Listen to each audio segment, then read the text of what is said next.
కర్నూలు జిల్లా ఆదోని నియోజకవర్గంలో మాజీ ఎమ్మెల్యే సాయి ప్రసాద్ రెడ్డి వైసీపీ నాయకులతో సమావేశం నిర్వహించారు. నియోజకవర్గంలో ఉన్నటువంటి కార్యకర్తలు, నాయకులు ప్రతి ఒక్కరూ అధైర్యపడవద్దని, ఓడినా గెలిచినా ప్రజలతోనే ఉంటారని, ప్రజలకు సేవ చేసేందుకు ముందుంటారని ఆయన తెలిపారు. నియోజకవర్గ ప్రజల మేలు ఎప్పటికీ మరువలేనని తెలిపారు. ఓటమి భగవంతుడి ఆశీర్వాదమని, అందుకు ఎవరూ అతిథులు కాదన్నారు. ఓటర్లు దేవుళ్లని, ముఖ్యంగా పార్టీకి సంబంధించిన ఆదోని నియోజకవర్గంలో ఎవరూ కూడా అధైర్యపడవద్దని, అందరూ ప్రశాంతంగా ఉండాలని విజ్ఞప్తి చేశారు. ఏ విధంగా కూడా మీరు రెచ్చిపోవద్దని చెప్పేసి నేను చెప్పడం జరుగుతాం. ఎందుకంటే ఏదో రకంగా రెచ్చగొట్టి మళ్ళీ ఇబ్బంది పెట్టే పరిస్థితి చేస్తారు. మీకు అందరు కూడా జాగ్రత్తగా ఉండండి. ఎందుకంటే మనం అధికారంలో ఉన్న ఎవరికి ఏమి ఇబ్బంది పెట్టే పరిస్థితి చేయలేదు ఎప్పుడు కూడా. ఈరోజు అనుకోకుండా ఈ పరిణామాలు చూస్తా ఉన్నాం.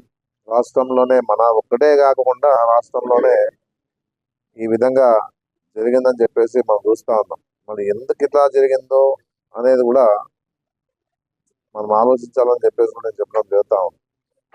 ఏదున్నా మేమున్నాం, అధైర్యపడద్దండి.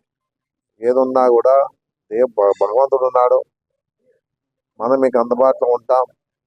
ఎలాంటి సమస్య ఉన్నా మీకు అండగా ఉంటా అని చెప్పేసి కూడా నేను చెప్పడం జరుగుతూ ఉంది.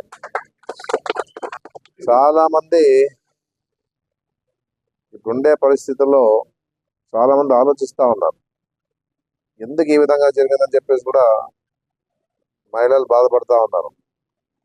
ఎందుకంటే ఇన్ని పథకాలు ఇచ్చిన తర్వాత కూడా ఈరోజు ఉండే పరిస్థితుల్లో మళ్ళీ ఏం జరిగిందని కూడా జగన్ మన మాజీ ముఖ్యమంత్రి జగన్ గారికి కూడా అర్థం కావడం, ఎందుకు ఈ విధంగా జరిగిందని చెప్పేసి కూడా ఆయన కూడా ఆశ్చర్యపోయిన పరిస్థితి ఉంది. ఏదున్నా ఇక్కడ కూడా మనం చూస్తా ఉన్నాం, మనం అందుబాటులో ఉంటున్నాం. అన్ని విధాలుగా పేద ప్రజలందరూ కూడా సహకారాలు అందిస్తున్నాం. దాదాపుగా 10,000 మంది పట్టాలు ఇచ్చినాం. రాజశేఖర్ గారు ఇచ్చినటువంటి పట్టాలు కూడా దాదాపు 700 పట్టాలు వాళ్ళకి అందజేసినాం. టిట్కోయింటి కూడా ఫ్రీగా ఇచ్చినాం. ఏ రకంగా కూడా వచ్చిన వాళ్ళు కూడా ఏది లేదనుకోకుండా సహకరించిన పరిస్థితి మనం చేస్తాం. చాలా మంది డెవలప్మెంట్ చేస్తాం. ఏదున్నా మన వాళ్ళకి సీఎం రిలీఫ్ ఫండ్ కూడా ఇప్పిస్తాం. ఎందుకంటే ఇబ్బందుల్లో ఉంటారు, బాధపడుతూ ఉంటారు, పేదోళ్ళ మధ్యకి వచ్చినా అని చెప్పేసి పార్టీలకు అతీతంగానే పనిచేస్తాం. ఇంత చేసినా ఈరోజు మరి ఏమైందో తెలియదు, కానీ రాష్ట్రం అంతా కూడా ఇదే పరిస్థితి ఉందని చెప్పేసి కూడా మనం చూసినాం నిన్ననే.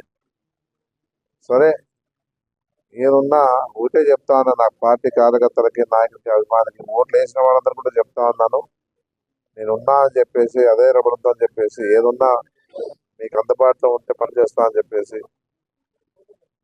మనమంతా కూడా ఓపికతో ఉండే పరిస్థితి ఆలోచించుకోండి అని చెప్పేసి చెప్పడం జరుగుతాం. మనం ఎప్పుడు కూడా ఎక్కడ కూడా ఏ గ్రామాల్లో కూడా ఏ విధంగా కూడా మనము గ్రామాల్లో రాజకీయం చేయలే, గలాటలు పెట్టలే. ఏది కూడా ఏ విషయంలో కూడా మనము వాళ్ళందరూ కూడా ఎలాంటి సమస్యలు రాదని చెప్పేసి కూడా ప్రయత్నం చేస్తాం. ఎందుకంటే గ్రామాలు చెడిపోతాయి. గ్రామాల్లో ఉన్న పరిస్థితి పీస్ఫుల్ గా ఉండాలని చెప్పేసి ఆలోచన చేసినాం. కానీ మనం అధికారం ఉందని చెప్పేసి ఎవరిని కూడా ఏది కూడా ఏ విధంగా కూడా మన వాళ్ళని రెచ్చగొట్టే కార్యక్రమాలు కానీ చెప్పిన పరిస్థితి కూడా లేదు.